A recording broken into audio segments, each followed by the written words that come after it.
Somebody you love lied to you about money, not on purpose, not to hurt you. They lied to you because somebody lied to them first. Your parents told you to get a good job and save what is left over. Your teachers told you to study hard and the money would follow.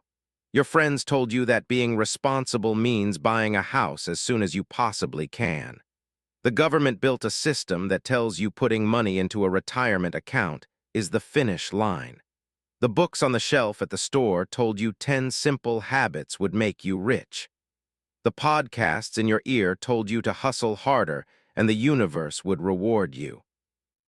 Emphasis, all of that came from people who love you, and almost all of it is missing the real picture. By the time you finish this video, you will see 6 laws that nobody ever put in a textbook, not because somebody hid them from you, but because the people who raised you and taught you never learned them either. Here is the truth nobody likes to say out loud. There are 2 sets of rules about money in this world. One set is the public rule book. It is taught in schools, repeated at family dinners, and printed in personal finance blogs. It says get a job, live below your means, put money into a retirement account, and wait. The other set is the rule book that a small group of people actually live by. They almost never write it down. They learn it from a mentor or a mistake or one hard year that changed how they saw everything. Jim Rohn spent much of his life trying to drag that second rule book out into daylight so regular people could read it. Tonight, you get to read it too. This video is built around 6 laws. Not 5, not 10, 6. Why 6? Because nearly every financially free person I have studied, read about, or met in person builds their life on 6 load-bearing pillars. Take away any one of the 6 and the whole structure leans. Add a 7th and you are just decorating a house that already has a cracked foundation. 5 laws leave a hole. 10 laws turn this into a course nobody finishes. 6 is the number where the math, the psychology, and the daily behavior all line up. So here is the promise. By the end of this video, you will know all 6 in a way you can actually use this week. One warning before we go further. Some of what you hear in the next few minutes is going to contradict things you were taught by people you trust and love. That is not because they were bad people. It is because most people teach what they were taught, not what actually works. If you came here for a video that agrees with everything you already believe about money, this is not that video. If you cannot handle being told you might be wrong, you can leave now. Nobody will think less of you. Emphasis, but if you stay, stay all the way. Here is something I have noticed. The real lessons about wealth rarely happen in a university lecture hall or on a finance show with bright lights and a stock ticker behind the host. They happen in small back offices of family businesses. They happen on the loading dock of a grocery store at 5 in the morning. They happen in a one-chair barber shop where the same man has been cutting hair since the 1980s. Notice that? The people who actually build wealth rarely look like the people on magazine covers. They look like your neighbor, your mechanic, the woman who has cleaned the same building for 30 years. Let me tell you about some of them because their stories carry these 6 laws better than I ever could alone. Law number 1 is called the spread. When I was 22, I had my first real paycheck job, and I remember sitting in my car in the parking lot looking at the number that hit my account. It felt like a lot of money. By the middle of the next month, it was gone, and I could not tell you where most of it went. I was not buying anything crazy. It just leaked out, a little at a time, the way water leaks out of a cracked bucket. It took me years to understand the one number that actually decides whether you build wealth or not. It is not how much you earn. It is the gap between what you earn and what you spend. That gap is the spread. Let me tell you about a man in Cleveland, Ohio. He worked as a school custodian for 38 years. His neighbors never thought of him as rich. He drove an old truck. He packed his own lunch every single day. He never earned more than about $45,000 a year in his whole career. When he passed away at 71, his family found out he had built a portfolio worth just over $1.1 million. Notice that? He did not get there with a high income. He got there with a wide gap between what came in and what went out, kept open for almost 4 decades. Here is the math, because the math is the only honest teacher in this room. Say you keep a spread of $200 every month, and you invest it instead of spending it, earning an average return of around 7% a year, which is close to the long-run average of a broad stock market index. After 30 years, that $200 a month grows to somewhere around $240,000. $200, the price of a few dinners out, or a handful of small impulse buys every single month, turned into $250,000 through nothing but patience and a gap that stayed open. Most people think the goal is to earn more. Earning more helps. But if your spending always rises to swallow your income, your spread stays at zero no matter how many raises you get.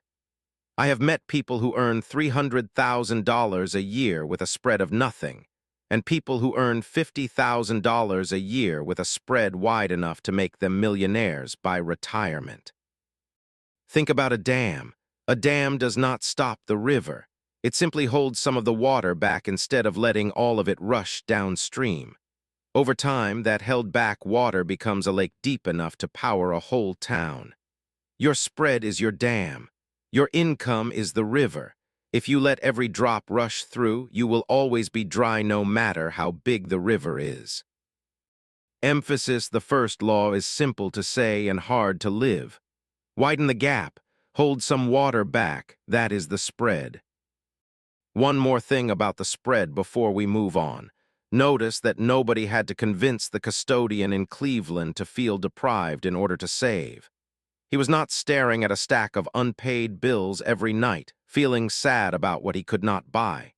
He simply decided year after year that the gap mattered more than the upgrade. He kept the same coat for a decade. He fixed his own truck instead of trading it in. None of that made him miserable. It made him patient. That decision, repeated quietly for 38 years, is the whole law in one sentence. You do not need a windfall to build wealth.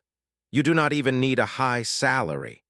You need a habit of leaving a little water behind the dam in good months and in tight ones, until the lake behind it gets too deep for anyone, including you, to ignore. Law number 2 is called the soldier test.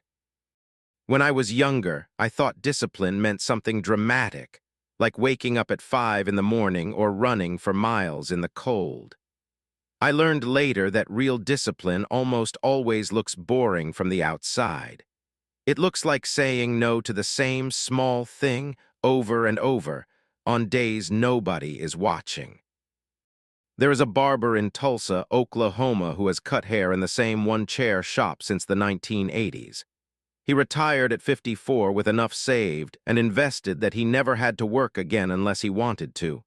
His secret was not a clever investment.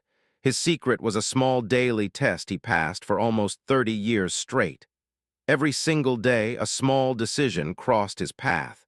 Buy the new thing. Upgrade the truck. Eat out instead of packing lunch. Almost every single day, he chose the boring answer instead. Notice that? The test is not big once a year.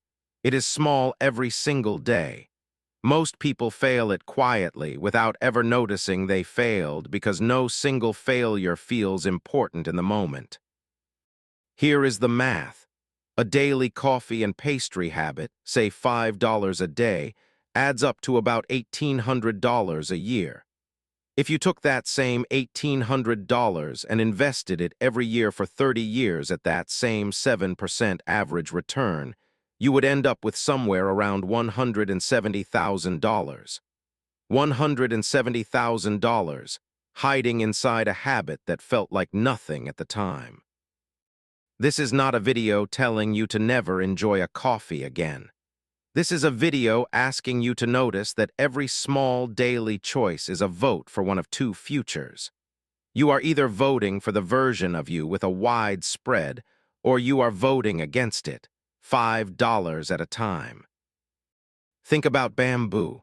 For the first few years after you plant bamboo, almost nothing happens above the ground.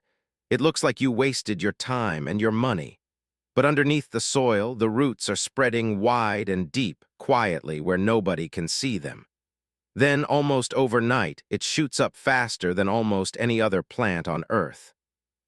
Emphasis discipline works the same way. The first few years of saying no to small things will feel like nothing is happening. You are building roots. The growth comes later, and when it comes fast. The soldier in this test is not fighting a war with guns. The soldier is fighting a small war with a $5 habit every single day. For years nobody applauds. That is the soldier test. Here is a second small test worth mentioning. Look at the subscriptions quietly running in the background of your bank statement right now. A streaming service you forgot you signed up for. A gym membership you have not used in months. None of these things are evil on their own. The danger is that they ask for almost nothing each month, which makes them feel invisible while they quietly chip away at the same spread we talked about in the first law. The barber in Tulsa did not pass his daily test by being miserable. He passed it by checking in with himself often enough that nothing invisible could survive for very long. Emphasis, that is the real definition of discipline in this law. Not suffering. Just paying attention, again and again, to small things almost everyone else stops noticing after the first few weeks. Law number 3 is called the compounding decade. Jim Rohn talked often about how time treats money differently depending on when you start. I did not fully believe him until I sat down and ran the numbers myself, the way I am about to show you. There is a man in Houston, Texas, who came to the country with almost no English and very little money. He took a job stocking shelves at a grocery store, working overnight shifts so he could study English in the daytime. He saved what he could from every paycheck. By the time he turned 48, he owned 4 grocery stores of his own. People who meet him now assume he must have had some special advantage. He did not. What he had was an early decade. He started saving and reinvesting from his very first paycheck, years before most people his age even start thinking about it. Here is the math. Picture 2 people. One starts investing $200 a month at age 25. The other starts investing the exact same $200 a month at age 35, just 10 years later. Both invest until age 65, both earning that same 7% average return. The person who started at 25 ends up with roughly $480,000. The person who started at 35 with the exact same monthly amount and the exact same return ends up with roughly $240,000. 1 decade, same effort, same monthly amount, double the result. Emphasis, that single decade is the most expensive thing most people ever waste, and they never notice they are wasting it, because the bill does not arrive until 40 years later. Notice that the man in Houston did not get rich because he was smarter than his neighbors. He got rich because he started a decade earlier than most people are willing to start, while he was still stocking shelves overnight and learning a new language. Think about a tree planted in a forest. 2 seeds planted 10 years apart in the exact same soil with the exact same rain and sun. The tree planted first will tower over the second one for the rest of both their lives, even if the second tree eventually grows just as fast. The forest does not care how talented your seed is. It cares how early your seed went into the ground. You cannot get back a decade you already spent, but you can make sure you never waste another one. The compounding decade is not about how much money you have right now. It is about how early you let your money start working before you needed it to. There is a simple shortcut some people use to feel this law in their bones, called the Rule of 72. Take 72 and divide it by your expected rate of return, and you get roughly how many years it takes for your money to double. At a 7% return, that is about 10 years. Notice what that means. Money invested at 25 doubles by 35, doubles again by 45, and doubles again by 55. Money invested at 35 only gets 2 of those doublings before the same finish line. You did not just lose 10 years of contributions. You lost an entire doubling, and that missing doubling is usually the largest single chunk of the whole result. Emphasis, that is why this law is named after a decade and not after a dollar amount. Law number 4 is called the skill stack. For a long time, I thought the only way to build wealth was to save harder from the same paycheck. Then I met people who had figured out something I had missed. Before you can widen the spread, sometimes you need to change the size of the river feeding it. There is a mechanic in Spokane, Washington, who started his career fixing regular cars for a small hourly wage. On his own time, with no help from his employer, he taught himself diesel engine repair, a skill very few mechanics in his town had. Within a few years, he was the only certified diesel specialist at his shop. Within a decade, he owned the shop. He retired at 56. Notice that he did not get a new job. He stacked one specific, valuable skill on top of the skills he already had, and that stack changed the entire shape of his income for the rest of his career. Here is the math. Say a worker earns $18 an hour with a general skill set. Say that worker spends a year learning one specialized, in-demand skill, and that skill raises their pay to $30 an hour. Over a 2,000-hour working year, that $12 an hour increase is an extra $24,000 a year. If even half of that gets redirected into the spread we talked about earlier, instead of disappearing into a slightly nicer lifestyle, you are looking at well over 100,000 additional dollars built up over just 10 years, on top of everything else. This is the law most personal finance content skips because saving advice is easier to film than skill advice. But Jim Rohn was clear about this his whole career. To have more, you have to become more. Not work harder forever at the same level. Become more valuable and the income tends to follow. Think about a seed and the soil it lands in. A seed planted in poor, thin soil will struggle no matter how much you water it. The same seed planted in rich, well-prepared soil will grow strong with far less effort. Your income is the soil. A stacked, specific, valuable skill is what makes that soil rich enough for your money to actually grow instead of barely surviving. Emphasis: you do not need 10 new skills. You need 1 or 2 specific ones, stacked carefully on top of what you already know, aimed at something the market is short on. That stack is the difference between earning a wage and earning leverage. That is the skill stack. One question people ask me at this point is how to choose which skill to stack. Here is a simple filter the mechanic in Spokane used without ever writing it down. He looked for a skill that was specific, not general, that was already in short supply in his own town, and that he could prove with a result instead of just a certificate. Diesel repair fit all 3. A skill that is common, easy to learn in a weekend, and easy to find in every town rarely moves your income by much, because supply already matches demand. A skill that is specific, a little harder to learn, and genuinely scarce where you live tends to move the number a lot more than people expect. Emphasis: you are not looking for the most impressive skill. You are looking for the most scarce one that you can actually master. Law number 5 is called the lifestyle freeze. I want to tell you about a habit that quietly destroys more wealth than almost anything else, and it does not feel destructive at all in the moment. It feels like a reward. It feels like you finally deserve something nice.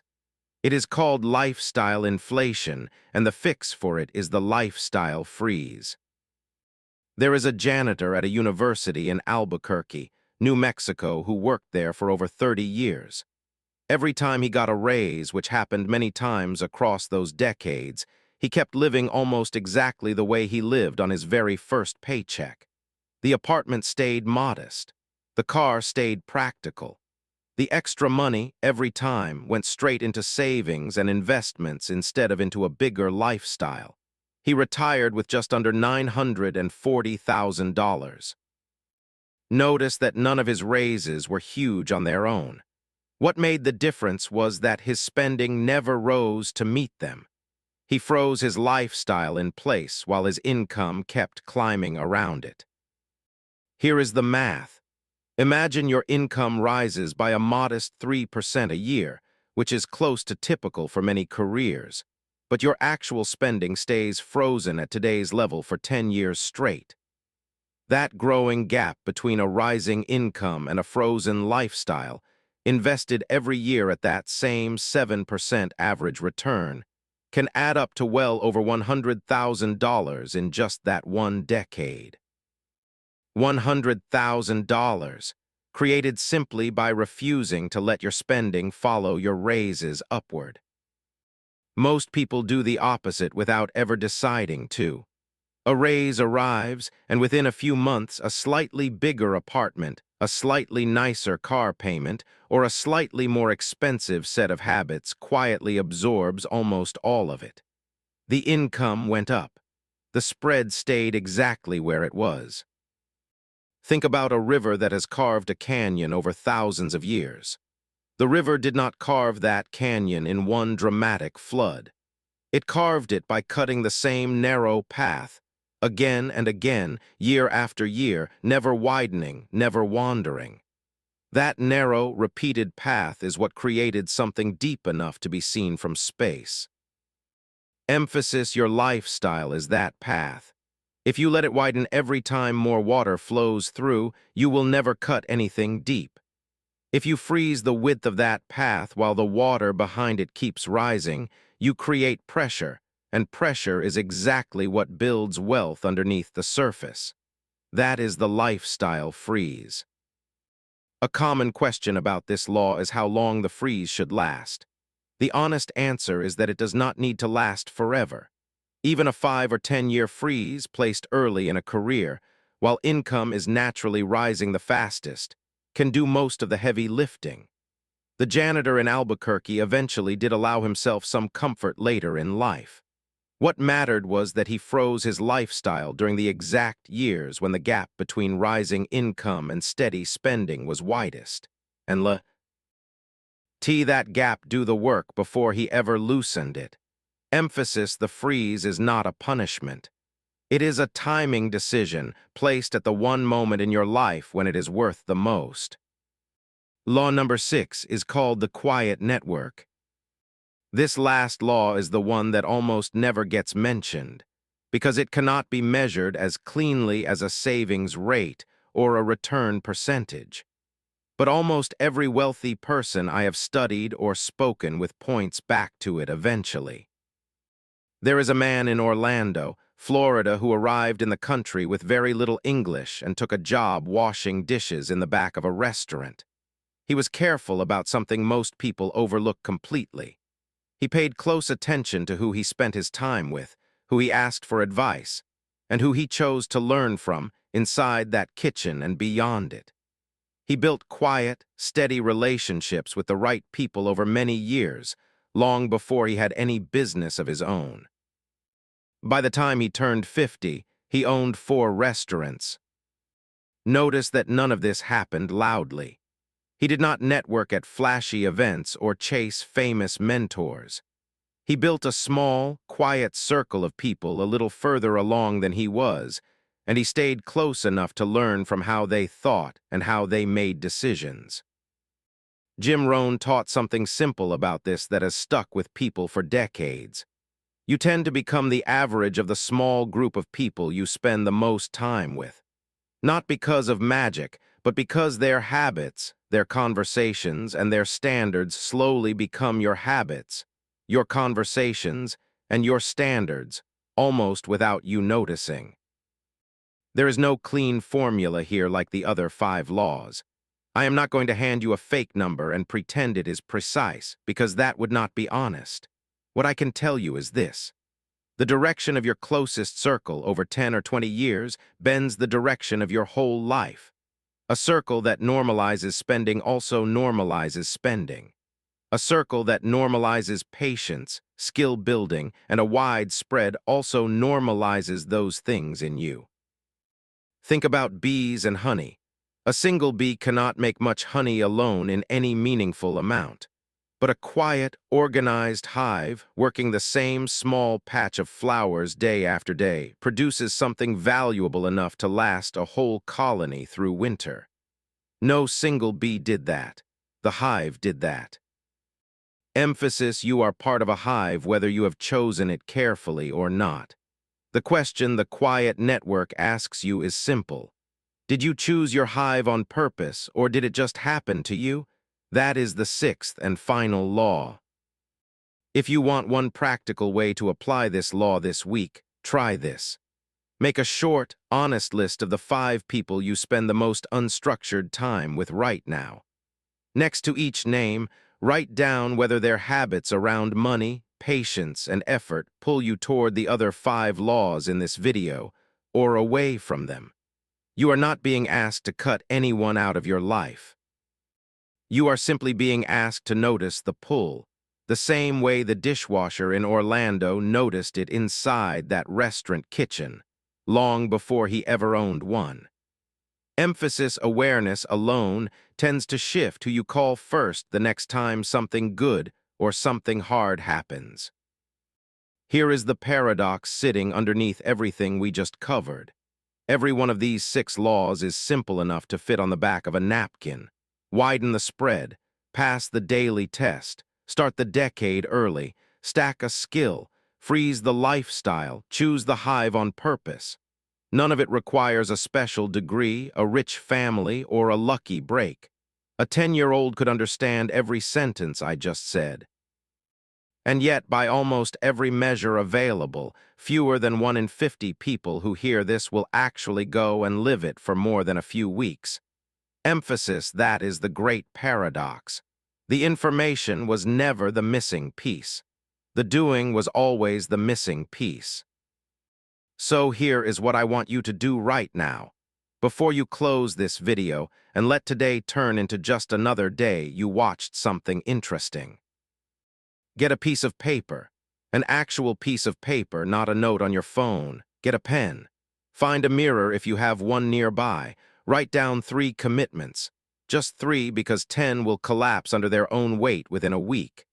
Pick the one law from tonight that hit you the hardest and write down one specific small action tied to it that you will do for the next 30 days. Then pick 2 more. Sign your name underneath the 3 lines. Put today's date next to your signature. Then stand in front of that mirror, hold the paper up, and read your 3 commitments out loud to yourself like you are making a promise to someone you actually respect. This is your 30-day contract, not a New Year's resolution, not a vague hope. A signed, dated, witnessed by yourself contract with 3 specific lines on it. Emphasis out of everyone watching this video right now. About 98 of you I'll nod along, agree with most of it, and go back to exactly the same habits tomorrow morning. About 2 of you will actually fold that paper, put it somewhere you will see it every day, and let these 6 laws change how the next 30 days go. I do not know which one of you that is yet, but you do.